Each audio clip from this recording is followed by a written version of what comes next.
नमस्कार, दोपहर में आपका स्वागत है। एससीओ समिट और मणिपुर में हिंसा से लेकर कर्नाटक का चुनावों और रेसलर्स के विरोध प्रदर्शन तक पिछले हफ्ते आपने हमें ऐसे ढेर सारे सवाल भेजे। काफ़ी न्यूज़ी हफ्ता भी रहा है ये, और आज के इस एपिसोड में हम आपके ऐसे ही सवालों पर चर्चा करेंगे।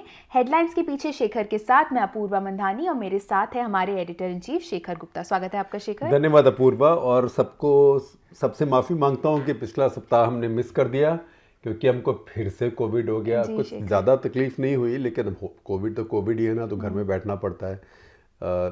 दिल बहुत तड़पता है कि बाहर निकलो काम के लिए, लेकिन उसमें क्वारंटाइन तो घर में करना पड़ता है अपने को 1 हफ्ते के लिए। वही मैंने किया। तो आपको भी बताऊंगा कि अगर आप में से किसी ने अपना बूस्टर नहीं लगवाया हो तो ज़रूर लगवा लीजिए। हमने बूस्टर लगवाया हुआ है, इसीलिए हमारे को जब हुआ तो बहुत ही हल्का और माइल्ड हुआ, बल्कि बुखार भी एक तरह से नहीं हुआ। और थोड़ा सा जुकाम हुआ, नज़ला हुआ जैसे कहते हैं, थोड़ा बदन में दर्द हुआ। तो क्योंकि घर में टेस्ट किट पड़ी थी, टेस्ट कर लिया। तो इसलिए बूस्टर ज़रूर लगवाइए, क्योंकि भारत में एक अच्छी बात नहीं है कि सिर्फ 27-28% लोगों ने बूस्टर लगवाया है। जी। और बूस्टर तो मुफ्त लगाती है सरकार, तो बूस्टर ज़रूर लगवा लेना चाहिए, क्योंकि उससे होगा भी, कोई गारंटी नहीं है कि कोविड नहीं होगा। इन्फेक्शन फिर भी हो सकती है, लेकिन होगा तो बहुत ही हल्का और माइल्ड होगा। तो वो एक 3 लेयर का कवच है। 2 आपके पहले टीके और 1 उसके बाद बूस्टर है, ज़रूर लगवा लीजिए। जी बिल्कुल शेखर, और हमारे दर्शकों को भी ध्यान में था, काफ़ी दर्शकों ने आपको शुभकामनाएं भी भेजी थी। तो चलिए अब इस एपिसोड की शुरुआत करते हैं हम। पहला जो सवाल आ रहा है, इनका जो यूज़र नेम है कॉन्फ्लिक्ट वीडियो है, पूछ रहे हैं कि मणिपुर में इस समय कम्युनल कॉन्फ्लिक्ट चल रहा है और कानून व्यवस्था पूरी तरह से चरमरा गई है, घरों को जलाया जा रहा है और बंदूकें दागी जा रही हैं। राज्य की राजधानी में ट्राइबल्स की लिंचिंग की गई है। इस पर आपके क्या विचार हैं? देखिए, ये कम्युनल कॉन्फ्लिक्ट मैं नहीं कहूँगा, लेकिन एथनिक कॉन्फ्लिक्ट कहूँगा। ये जैसे जो ट्राइबल लोग हैं उनके बीच में, और जो मणिपुर के घाटी में, वैली में, इम्फाल वैली जो कहते हैं, उसमें जो रहते हैं, जिनको हालांकि वो भी एक अलग एथनिसिटी के हैं। जी। कोई हिंदी हार्टलैंड की तरह नहीं है, वो भी डिस्टिंक्टिव एथनिसिटी है। और डिस्टिंक्टिव उनकी संस्कृति, भाषा, और बहुत उनकी रिच भाषा है। जो मणिपुरी भाषा है, बहुत रिच कल्चर है उनकी। तो उनमें आपस में ये टेंशन हुई, और टेंशन इसलिए हुई कि जो ट्राइबल लोग हैं, अब मणिपुर की आबादी अगर आप देखें तो करीब 53-54% तो है मेती, जिन्हें बोलते हैं मीतेई भी कहते हैं। मेती कहते हैं, मेती, मीतेई, ये लोग रहते हैं घाटी में। तो ये नॉन ट्राइबल नहीं है, ये ज़्यादातर हिंदू हैं, कुछ इसमें से मुस्लिम भी हैं। मतलब अगर आप पूरी आबादी देखें मणिपुर की, तो 41% हिंदू हैं, 41% क्रिश्चियन है, सारे ट्राइबल क्रिश्चियन हैं लगभग सबके सब। और 8% मीतेई लोग जो हैं, 8-8% मुस्लिम हैं, उन्हें मीतेई पंगाल कहते हैं। तो ये वहाँ पे रिलीजियस मिक्स है, तो इसमें हिंदू मुस्लिम नहीं हुआ। लेकिन जो ट्राइबल है उनका और जो मीतेई हैं उनके बीच में थोड़ी खींचातानी इसलिए हुई कि मीतेई लोगों की मांग है कि उनको भी ट्राइबल स्टेटस दिया जाए, क्योंकि जब शेड्यूल ट्राइब बन जाते हैं, अनुसूचित जनजाति बन जाते हैं, तो उसके बाद उनको रिजर्वेशन वगैरह के बेनिफिट मिलते हैं। और दूसरा, उनकी संस्कृति को, उनकी भाषा को, उनकी ज़मीन को, जो ट्राइबल एरियाज़ में होते हैं, वो सारे प्रोटेक्शंस मिलती हैं। तो अब वो ये मांग रहे हैं बहुत समय से। हालांकि एक समय था सन 49 में, जब मणिपुर पूरी तरह से भारत का हिस्सा बना। सन 47 में मणिपुर के महाराजा ने इंस्ट्रूमेंट ऑफ एक्सेशन साइन कर दिया था, लेकिन उसके बाद 49 में वो पूरी तरह से विलय हुआ मणिपुर का भारत में, और पार्ट सी स्टेट कहते हैं, पार्ट सी स्टेट बना मणिपुर। तो उस समय भी कुछ कहा गया था कि चलिए आपको हम ट्राइबल स्टेटस देते हैं। तो मणिपुर के बहुत हिंदू लोगों ने, जो मीते लोग हैं, उन्होंने कहा नहीं, हम हिंदू हैं, हमारी अपनी जाति है, हम क्यों ट्राइबल बने। क्योंकि उस समय सोचते थे कि हम ट्राइबल से ज़्यादा डेवलप्ड हैं। लेकिन अब समय के साथ साथ ट्राइबल लोग क्रिश्चियन बने, इंग्लिश बोलना सीखे, इंग्लिश में पढ़ना सीखे, उससे, और दूसरा रिजर्वेशन, वो सब मिला के उनको नौकरियाँ मिलनी शुरू हो गई, एडमिशन मिलने शुरू हो गए। तो मीते लोगों को लगा कि हमें फ़ायदा नहीं हो रहा है, हमको भी ट्राइबल ही बनना चाहिए, ट्राइबल की तरह शेड्यूल ट्राइब, हमें भी स्टेटस बनना चाहिए। और ये बात देखें कि बहुत टैलेंटेड लोग हैं मणिपुर के, ट्राइबल हो चाहे नॉन ट्राइबल हो। ट्राइबल में आप देखिए मैरी कॉम है, ऐसे ही अगर आप नॉन ट्राइबल्स में देखें तो मीराबाई चानू। तो ये हमारे इतने बड़े बड़े ओलंपिक मेडलिस्ट जो हैं, ये दोनों ट्राइबल और नॉन ट्राइबल कम्युनिटीज़, और सिर्फ 33 से 35 लाख के बीच की आबादी है मणिपुर की, बहुत छोटा राज्य है। तो फिर भी उसमें विविधता बहुत है, क्योंकि एक तो मीती लोग हैं, मेती में भी आप सोचें कि करीब 2 लाख, 2.25 लाख आप समझें कि मुस्लिम हैं, 15-16 लाख, उनमें से 17 लाख हिंदू हैं। लेकिन उसके अलावा जो ट्राइबल्स हैं वो 35 अलग ट्राइब्स हैं। अच्छा। हाँ, उनमें से कई एक दूसरे से मिलते जुलते हैं, कुछ लार्जर मिज़ो परिवार के हैं, कुछ नागा परिवार के हैं, कुछ कुकी हैं। तो ये बहुत ज़्यादा विविधता है। तो अब जो ट्राइबल लोग हैं वो नाराज़ हो गए, उन्होंने कहा जो रिजर्वेशन का सारा बेनिफिट है वो तो हमें मिलता है, इनको भी मिलेगा, तो ये तो हमसे भी ज़्यादा हैं, तो जितने हमारे बेनिफिट्स हैं हमारे लिए वादे से भी कम हो जाएंगे। तो इसलिए ये टेंशन हुई। और ये टेंशन का ये भी कारण है कि जो सरकार वहाँ की है इसको ठीक से समय पर संभाल नहीं पाई, क्योंकि काफ़ी समय से फेस्टर हो रहा था, ये 1.5-2 महीने से कुछ ही बात चल रही थी। और मणिपुर जैसे संवेदनशील प्रांत में बहुत सेंसिटिव जगह है, बॉर्डर की जगह भी है, सेंसिटिव है। आप अगर नक्शा देखें मणिपुर का, आप अपनी स्क्रीन पे देखेंगे, अब दिखाया जाएगा कि उसमें जैसे एल की तरह उसको पूरा म्यांमार है, उसके एक पूरा साइड पे और एक ऐसे म्यांमार है, और उसके अलावा नागालैंड है, मिजोरम है, असम के साथ बहुत बड़ा बॉर्डर है। तो ये बहुत सेंसिटिव जगह है मणिपुर। इसकी सरकार को बहुत ज़्यादा एहतियात बरतनी चाहिए थी, वो नहीं बरत पाए, इसीलिए सेंटर को फिर उसके अंदर मूव इन करके फिर सेना भेजनी पड़ी और सब कुछ, और एक एडवाइज़र भी भेजा वहाँ पे। भूतपूर्व सीआरपी के डायरेक्टर जनरल हैं कुलदीप सिंह, उनको भेजा गया कि भाई आप उनको समझाओ, आप उनको ज़रा देख रेख करो कि लॉ एंड ऑर्डर ठीक करें। जैसे अब जिस समय मैं बात कर रहा हूँ आपसे, इस समय लगता है कि स्थिति नियंत्रण में आ रही है, लेकिन घाव तो देखिए एक बार खुल जाते हैं तो समय लगता है भरने में। अगला सवाल तपेश मजुमदार का आ रहा है, जो कि हमारे मेंबर हैं। पूछ रहे हैं कि उनका सवाल जंतर मंतर पर रेसलर्स के विरोध के बारे में है। बोल रहे केंद्र सरकार आरोपियों के खिलाफ कोई कार्यवाही क्यों नहीं कर रही है, सिर्फ इसलिए कि ये व्यक्ति सत्ताधारी पार्टी से है। देखिए, आप वीर सांघवी का आर्टिकल पढ़िए जिन्होंने हमारे लिए लिखा है, अपूर्वा आपसे लिंक शेयर करेंगी। उसमें वो यही बात कह रहे हैं कि अगर मनमोहन सिंह की सरकार होती, सोनिया गांधी की, तो वो डर के मारे उन्होंने फटाफट बृजभूषण सिंह को निकाल दिया होता। लेकिन नरेंद्र मोदी की सरकार में अपनी गलती मानने की परंपरा नहीं है, क्योंकि वो सोचते हैं कि अगर गलती मान ली, किसी को निकाला, तो अपने को बात चिपक जाती है। तो अगर तो उन्हें ये लगे कि इससे हमें चुनाव में नुकसान होने वाला है, अभी कोई चुनाव होगा वहाँ नुकसान, तब तो वो कुछ करेंगे, नहीं तो वो नहीं करेंगे। अब देखिए, ये जो पहलवान है मोस्टली ये हरियाणा के हैं। हरियाणा छोटा राज्य है, हरियाणा में अभी हमारे आम चुनाव होंगे अगले साल, उसके बाद राज्य के चुनाव हैं, तो अभी समय है उस सब के लिए। और ये भोले भाले बेचारे पहलवान हैं, ये कोई पॉलिटिशियन नहीं है, ये किसानों की तरह एक्टिविस्ट ऑर्गेनाइजेशन भी नहीं है, इनको सोशल मीडिया पे बाकी कुछ करना इतना आता नहीं है। इनको जैसे किसानों ने सब राजनेताओं को अपने मन से दूर रखा, यहाँ पे सब घुस आए, तो उनके घुस के आने से जो बीजेपी का पक्ष है या जो बृजभूषण सिंह का पक्ष है, उसे कहने का मौका मिल गया कि ये तो सारी पॉलिटिक्स है।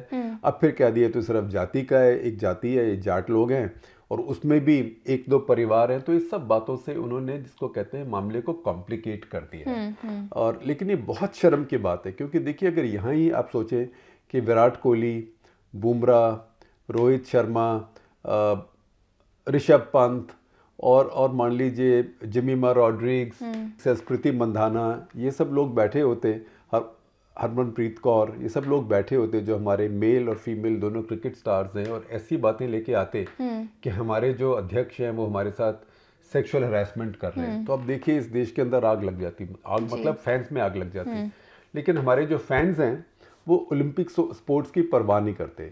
और सच बात ये, देखिए, भगवान भी देखता है, और जो स्पोर्ट्स का भगवान है वो सबसे ज़्यादा फेयर है। जब आप ओलंपिक स्पोर्ट्स की परवाह नहीं करते, इसलिए हमारे पास ओलंपिक स्पोर्ट्स के मेडल नहीं आते। फिर आप कहते हैं अरे 3 ओलंपिक्स हो गए, कोई मेडल नहीं आया। आप देखिए कि सन 52 के ओलंपिक में हमारे पास इंडिविजुअल एक मेडल आया था। उसके बाद कितना समय लगा आपको राज्यवर्धन सिंह को सिल्वर मेडल लेते लेते एथेंस में। तो मतलब आप सोचें कि एक जनरेशन, एक पीढ़ी भारतीयों की ख़त्म हो गई जब तक मिला। अब पिछले कुछ ओलंपिक्स में भारत को 2-4 मिलने शुरू हुए हैं, ज़्यादातर उसमें कॉन्टैक्ट स्पोर्ट्स में ही आ रहे हैं। वो कुश्ती में आ रहे हैं, बॉक्सिंग में आ रहे हैं, इन्हें कॉन्टैक्ट स्पोर्ट्स बोलते हैं, जब बॉडी का कॉन्टैक्ट होता है। अब उसके जो मेडल जीतने वाले हैं, ये ओलंपिक के मेडल जीत के आए, ये बहुत बड़ी बात है। ओलंपिक में मेडल जीतना क्रिकेट के वर्ल्ड कप जीतने जैसी बात है, ये क्रिकेट की सीरीज जैसी बात नहीं है जी। आप देखें कि उनकी अगर हमें कदर नहीं है तो हम डिज़र्व नहीं करते कि हमें ओलंपिक के मेडल मिले। अगला सवाल वैभव कामली का आ रहा है, पूछ रहे हैं कि एससीओ पर आपके क्या विचार हैं, क्या हम इससे कोई ठोस परिणाम देख सकते हैं? देखिए, एससीओ को मैं पसंद नहीं करता हूँ। ये साफ बात यह है कि जो चीज़ मेड इन चाइना होती है इतनी ज़्यादा, उसमें उसको भारत को बहुत ध्यान से देखना चाहिए। क्योंकि एससीओ कहाँ से बना? जी, चीनियों ने बनाया 1996 में शंघाई में एक कॉन्फ्रेंस हुई, जब एससीओ की फाउंडेशन रखी गई, नींव रखी गई। उस कॉन्फ्रेंस को पहले उस समय शंघाई 5 बोलते थे। तो शंघाई में जो 5 देश मिले, 5 देश कौन थे? चीन, रूस, कजाकिस्तान, किर्गिस्तान, ताजिकिस्तान, राइट? 5 देश, इसीलिए शंघाई 5। इन सब देशों के आपस में सीमाएं मिलती हैं और इन सब देशों की समस्या थी कि इनकी सीमाओं पर सेनाएं वगैरह तैनात थी कि उनको कम किया जाए। तो पहले तो मिलिट्री कॉन्फिडेंस के लिए उन्होंने एक ट्रीटी करी। अगले साल इनकी फिर मीटिंग हुई मॉस्को में, वहाँ उन्होंने एक और ट्रीटी साइन की, उसमें कहा कि अब अपनी सीमाओं से हम सेनाएं घटाएंगे। तो ये एक सामरिक ट्रीटी थी और सामरिक ग्रुपिंग थी जो चीन की अध्यक्षता में एक तरह से बनाई गई। चीन ने इसकी नींव रखी, उसके बाद ये बढ़ गई। तो ये चीन का ऑर्गेनाइजेशन है, अब उसमें भारत भी आ गया। अब देखें कि ऐसे ऑर्गेनाइजेशन, ये एक नहीं 3 है। इस हफ्ते का मेरा नेशनल इंटरेस्ट भी इस बारे में है, वो आप पढ़िएगा, उसका लिंक भी आपके साथ अपूर्वा शेयर करेंगे, इंग्लिश का भी हिंदी का भी। तो उसमें हम यही कह रहे हैं कि 3 ऐसे नए ऑर्गेनाइजेशन हैं। एक शंघाई कोऑपरेशन ऑर्गेनाइजेशन, एक Russia India China RIC forum जिसे कहते हैं, और एक जिसे ब्रिक्स कहते हैं, वो Brazil, Russia, India, China, south Africa. तो इन तीनों फोरम्स में हम बार बार मिलते हैं, इकट्ठे होते हैं, टॉप लेवल पे भी इकट्ठे होते हैं। लेकिन इन तीनों फोरम्स में जो डोमिनेटिंग पार्टी है वो कौन है? वो चाइना है। तो चाइना के साथ हम नंबर 2 भी नहीं होते, क्योंकि चाइना और रशिया साथ साथ मिले हुए हैं। तो इसमें भारत की स्थिति इतनी अच्छी नहीं है। और आप देखें, टेबल पर आप बैठे हैं, वहाँ पे रूस और चीन बैठे हैं, वो दोनों तो बिल्कुल ऐसे हैं। अब आपका रूस इतने 60 साल से इतना बड़ा दोस्त है, आपकी रूस के ऊपर इतनी निर्भरता है हथियारों के ऊपर। आपका जो इतना 60 साल पुराना दोस्त है वो इतना गहरा दोस्त हो गया है चीन का, क्योंकि वो जिसे कहते हैं तुझे और नहीं मुझे ठौर नहीं, दोनों का एक दूसरे के बिना गुजारा नहीं चलता है। चीन इस समय रूस के लिए भारत से बहुत ज़रूरी दोस्त है, भारत से बहुत ज़्यादा महत्वपूर्ण दोस्त है। तो इसी सारी स्थिति को आप देखें तो एससीओ जैसे फोरम में भारत की स्थिति जो है इतनी अच्छी नहीं है। अब ये बात है, हम उसके सदस्य हैं, बहुत साल से बने हुए हैं, ये नहीं कह सकते कि हम कुछ करेंगे नहीं, लेकिन एससीओ वगैरह में भारत को बहुत ही तरीके के साथ में अपना रास्ता नेविगेट करना पड़ता है। अगला सवाल प्रतीक बेहरा का आ रहा है, जो कि हमारे मेंबर हैं। उनका सवाल प्रेस फ्रीडम इंडेक्स से जुड़ा हुआ है। पूछ रहे हैं कि भारत के 180 में से 161 स्थान पर आपका क्या कमेंट है? बोल रहे हैं एट दिस पॉइंट ये ऑलमोस्ट एक पैरोडी या मजाक जैसे लगता है। देखिए, ये बहुत समस्याएं हैं मीडिया के साथ। मैं ये नहीं कहूँगा कि समस्याएं नहीं हैं, बहुत चुनौतियां हैं, लेकिन ये 161 180 में से ये आपकी बात बिल्कुल ठीक है, ये हास्यास्पद है और ये जोक है कि पाकिस्तान भी भारत से आगे है, अफगानिस्तान भी भारत से आगे है, तो चीन कैसे पीछे रह गया भारत से? उसको भी आगे कर देते हैं, भारत को 180 पे डाल देते हैं। लेकिन देखिए, भारत जैसा देश इतनी पुरानी और इतनी गहरी डेमोक्रेसी है, अगर मान लीजिए 161 की जगह 120 होता, 110 होता, 100 होता, 90 होता, तो भी बहुत फख्र की बात नहीं थी, बहुत गर्व की बात नहीं थी। हमको उससे बहुत आगे होना चाहिए था। तो ये बातें सोचने की हैं। 161 हास्यास्पद है और इससे रेटिंग्स की क्रेडिबिलिटी भी ख़राब होती है। लेकिन अगर 161 की जगह मान लीजिए 90, 100, 105 होता तो इतना बुरा नहीं लगता जितना अब है।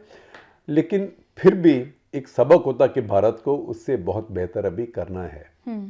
अगला सवाल शिवरामा कृष्णा का है, जो कि हमारे मेंबर हैं। पूछ रहे हैं कि कांग्रेस ने अपनी कर्नाटका मैनिफेस्टो में बजरंग दल पर प्रतिबंध लगाने का वादा किया है और इसकी तुलना पीएफआई से की है।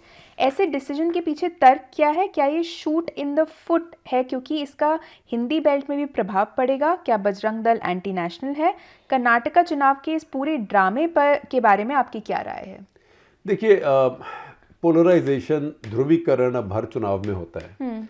तो कांग्रेस पार्टी, पहली बात है तो मैं ये कह दूं कि ये अक्लमंदी का काम उन्होंने नहीं किया है जी। क्योंकि इक्विवेलेंस ढूंढना पीएफआई में या बजरंग दल में, या इक्विवेलेंस ढूंढना किसी भी दो समुदायों के धार्मिक गुटों में, ये ठीक नहीं है। हर किसी को अपनी मेरिट पर देखना चाहिए। ये तो लगता है कि आप क्योंकि एक कर रहे हैं इसलिए दूसरा भी कर रहे हैं। और अगर ऐसी बात थी तो आपने पहले क्यों नहीं पीएफआई और बजरंग दल दोनों को बैन किया था? आपकी सरकार तो केंद्र में भी रही है, कर्नाटका में भी रही है, तो ये बेकार की बात है। दूसरी बात ये है कि जहाँ तक हिंदी बेल्ट की बात है, कांग्रेस पार्टी का वहाँ कोई बहुत स्टेक है नहीं हिंदी बेल्ट में। अब आएगा इस साल के एंड में, वो मध्य प्रदेश और राजस्थान में है। वो दोनों इतनी ध्रुवीकरण वाली स्टेट्स नहीं है क्योंकि वहाँ पर मुस्लिम वोट इतना नहीं है। कर्नाटका में मुस्लिम वोट 13% है, जो कि जितना गुजरात में मुस्लिम वोट है उससे 1.5 गुना है। तो कर्नाटका में ज़्यादा ध्रुवीकरण होता है। पर ये शूट इन द फुट मुझे समझ नहीं आता इतना, क्योंकि देखिए मुसलमान वोट जो कांग्रेस का है, जो कांग्रेस चाहती है कि जो बीजेपी को नहीं मिलेगा हमें मिल जाए, उसमें भी चुनौतियां हैं। अच्छा। क्योंकि उसको ओवैसी भी लेने को तैयार खड़े हैं, जेडीएस जो गौड़ा परिवार की पार्टी है वो भी लेने को तैयार खड़ा है, तो उनको भी एक तरह से अपील करनी है। तो ये एक ध्रुवीकरण के कंफ्यूजन है। तो कांग्रेस पार्टी ने जो मैनिफेस्टो लिखा है ये कोई बड़े परिपक्व मैच्योर दिमाग ने नहीं लिखा है।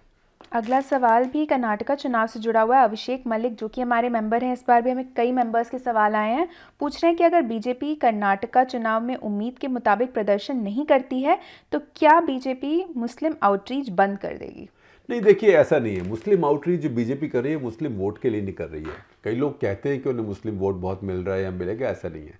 मुस्लिम आउटरीच है एक तो ये कि मुस्लिम जो गुस्सा है बीजेपी के साथ उसको थोड़ा सा ठंडा किया जाए, क्योंकि जब कोई समुदाय आपसे नाराज होता है तो ज्यादा नंबर में आके वोट करता है ना। तो अगर गुस्सा ठंडा हो तो बेहतर होता है। दूसरा, एक अंतर्राष्ट्रीय इमेज की बात भी होती है कि सबका साथ सबका विकास, मैं सबके साथ हूँ, मैं सबकी बात करता हूँ। और तीसरा, एक कोशिश की जा रही है जो बीजेपी की तरफ से कि जो मुसलमान समुदाय है, जो उसकी अपनी डिविजन्स हैं, उनको चौड़ा किया जाए। अच्छा। इसीलिए वो जो अशराफ लोग हैं और पसमंदा लोग हैं, जो इलीट्स है मुसलमानों में और जो बैकवर्ड क्लासेस से कन्वर्ट होके बने हैं, उनको अलग करने की कोशिश कर रहे हैं। तो जो मुस्लिम आउटरीच है बीजेपी की, वो अभी ये सोच के साथ नहीं है कि अभी हमें मुसलमान वोट मिलने शुरू हो जाएंगे। अगला सवाल मनीष नरूला का है, जो कि हमारे मेंबर है। पूछ रहे कि शरद पवार ने इस्तीफा दे दिया है, उनके बिना महाराष्ट्र में एनसीपी का क्या भविष्य है? देखिए, अब हम जब बात कर रहे हैं, इस समय इस्तीफा वापस ले लिया है, तो ये तो ऐसे है जैसे ना डीआरएस चलता है, जब कोई बैटर आउट है कि नॉट आउट है। जैसे होता है कि एलबीडब्ल्यू है, अच्छा भी दिखाओ कहीं एज तो नहीं है, मुझे स्पिन विजन दिखा दो, फ्रंट आर्म स्पिन विजन दिखा दो, मुझे अल्ट्रा एज दिखा दो, अच्छा मुझे पिच मैप दिखा दो। तो हर बार कोई इंसान सोचता है, जो जिस तरफ होता है उसकी बात सोचता है। कोई कहता है आउट लग रहा है, कोई कहता है नॉट आउट लग रहा है।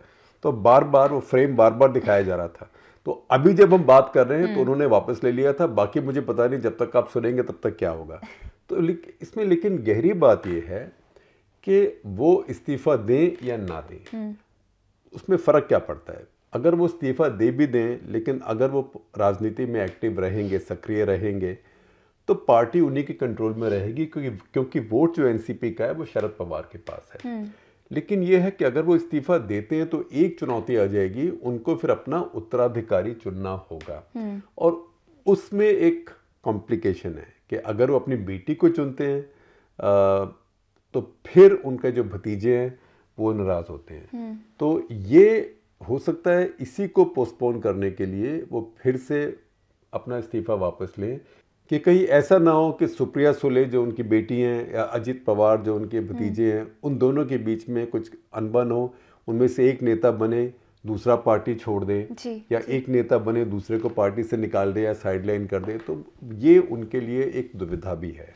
शेखर, आपने क्रिकेट का उदाहरण दिया तो अगला सवाल क्रिकेट से ही जुड़ा हुआ लूंगी। आदित्य जो कि हमारे मेंबर है पूछ रहे हैं कि क्या आपको नहीं लगता कि इतने सारे T20 खेलने से भारतीय खिलाड़ियों के लिए मुश्किल होगी जब वो वर्ल्ड टेस्ट चैंपियनशिप में ऑस्ट्रेलिया के खिलाफ मैदान में उतरेंगे, क्योंकि उन्हें इंग्लैंड की सीमिंग कंडीशंस में अपने खेल को एडजस्ट करने में कठिनाई होती है। देखिए, ये बात पिछली बार भी हुई थी भारतीय टीम के साथ में, और तब ये कहा गया था कि टीम के मेंबर्स पहले जाएंगे और वहाँ पे खेलना शुरू करेंगे, खास करके काउंटी टाइप, जैसे पहले पुजारा भी गए थे, वो खेलना शुरू करेंगे वहाँ पे, ताकि उनको फिर से वहाँ पे सीमिंग कंडीशंस की प्रैक्टिस हो जाए। तो मैं समझता हूँ कि प्लेयर्स पहुँचेंगे। पिछली बार का सबक भी सीखा हुआ है, क्योंकि पिछली बार सीमिंग कंडीशंस में ही हम न्यूजीलैंड से हार गए थे और वो मैच में हारना नहीं चाहिए था, और कुछ बिना सोचे समझे भी हमने वहाँ पे किया कि क्योंकि हमने 2 स्पिनर खिला लिए सीमिंग कंडीशंस में। और इस समय तो हमारी बहुत समस्या है, क्योंकि बुमराह इंजर्ड हैं, ऋषभ पंत इंजर्ड हैं, अब KL राहुल भी इंजर्ड है। तो जो भारतीय टीम है उसमें जो कई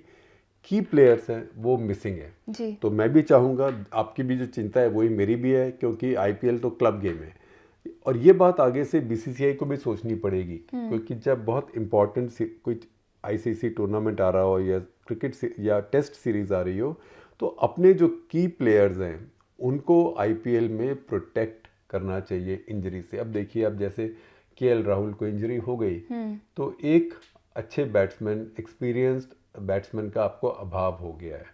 तो ऐसी बातें अवॉइड करनी चाहिए। अगला सवाल अनुराग जैन का है, जो कि हमारे मेंबर हैं। पूछ रहे हैं कि जब कैंटोनमेंट्स डिसॉल्व हो जाएंगे तो उस ज़मीन की ओनरशिप डिफेंस के पास होगी या नगर निगम के पास होगी? क्या डिफेंस कैपिटल रेज करने के लिए ये ज़मीन बेच पाएगा? नहीं, देखिए, ये ज़मीन डिफेंस की नहीं है। जो डिफेंस की ज़मीन होती है वो कैटेगरीज होती है। हर कैंटोनमेंट में 7 कैटेगरीज की ज़मीन होती है। यही मुझे जनरल पनाग को मैंने फ़ोन किया था, जनरल HS पनाग, वो आर्मी कमांडर रहे हैं, वो सेंट्रल कमांड के भी, नॉर्दर्न कमांड के भी, तो बहुत कैंटोनमेंट्स उन्होंने चलाए हैं। तो उन्होंने कहा करीब 7 तरह की अलग ज़मीन होती है। तो A1 एक लैंड होती है, वो तो बिल्कुल फौज की होती है। ऐसे B कैटेगरी होती है, तो सारी लैंड फौज की नहीं होती, ज़्यादातर लैंड सिविलियंस की होती है। लेकिन सिविलियंस की तो होती है, लेकिन कैंटोनमेंट बोर्ड जो होता है उसका उसके ऊपर म्यूनिसिपैलिटी से भी ज़्यादा रोल होता है। अब वहाँ पे आप समझे कि आपको बाथरूम भी अपना चेंज करना हो, तो आपको कैंटोनमेंट बोर्ड के पास परमिशन के लिए जाना पड़ता है। आपको एक फ्लोर और बनाना हो तो वहाँ जाना पड़ता है। वहाँ की जोनिंग लॉज, FSI जिसे कहते हैं फ्लोर स्पेस इंडेक्स, वो सब नहीं बने हैं। तो इनको अब ये प्रॉपर अर्बन एरियाज में आ जाएंगे। ज़मीन जिसकी है उसकी ही रहेगी। सेना की कोई ज़मीन इस प्रक्रिया में नहीं जा रही है। सेना के पास करीब 17 लाख हेक्टेयर ज़मीन है भारत में, वो ज़मीन कहीं नहीं जा रही है।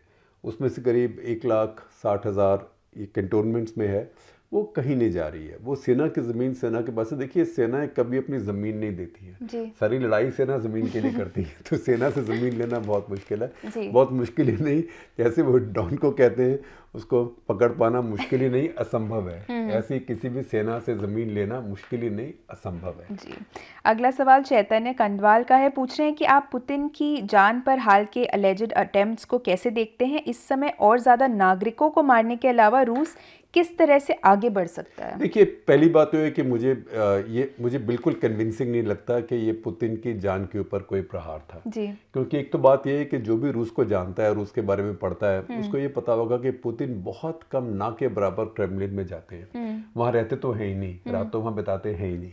तो ये सोचना कि कोई ड्रोन जाएगी, वहाँ गिरेगी, बिल्कुल जहाँ भी पुतिन आएंगे और वहाँ पे उनको मारेगी, ऐसा नहीं।